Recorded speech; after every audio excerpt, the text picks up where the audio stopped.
Hello বন্ধুরা, কেমন আছো তোমরা? আশা করছি তোমরা সবাই ভালো আছো। আমিও ভীষণ ভালো আছি। সুস্মিতাস ব্লগে তোমাদের সবাইকে স্বাগত জানাই।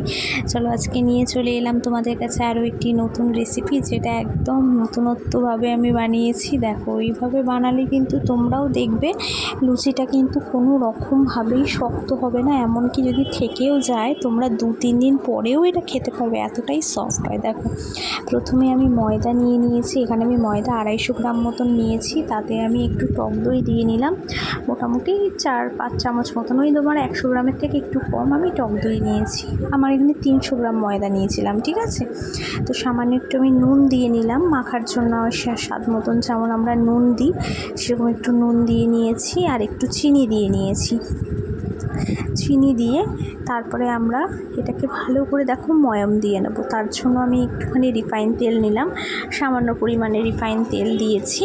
দিয়ে আমি এটা ভালো করে ডোটা আমি মেখে নেব। দেখো, ফার্স্টে জল কিছু অ্যাড করছি না, ফার্স্টে দই যেহেতু আছে, দইটা ভালো করে আমি দইটা দিয়ে মেখে নিচ্ছি।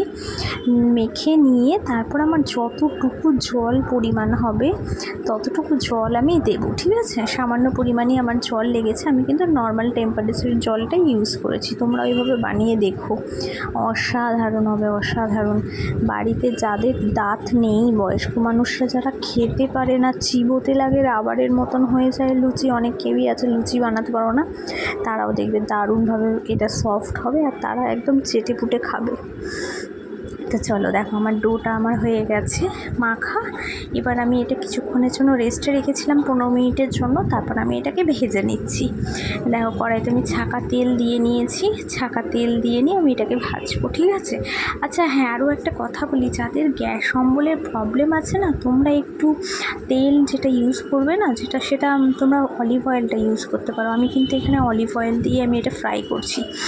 একদম বন্ধুরা, বিশ্বাস করো, মানে গ্যাস অম্বল, অ্যাসিডিটি, বুক জ্বালা কোনো কিচ্ছু হবে না তোমাদের। এমনকি এইটা খাওয়ার পরে ইনো বা কোনো কিছু এইসব খেতেই হবে না। দেখো কি সুন্দর ফুলছে।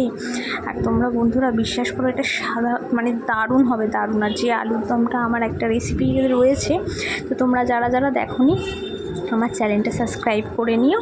সেই সাথে কিন্তু আচারি আলুর দমটাও একবার দেখে নিও, ওটার সাথে জাস্ট জমে গেছে। দেখো, এই যে লুচিটা আমাদের হয়ে গেছে, আর আমি কিন্তু এটা সেই আলুর দমের সাথে পরিবেশন করেছিলাম। তোমরা এটা বানিয়ে খেয়ে দেখো, কিন্তু আমাকে জানিও কেমন হলো, ঠিক আছে। সাবস্ক্রাইবটা অবশ্যই করে নিও।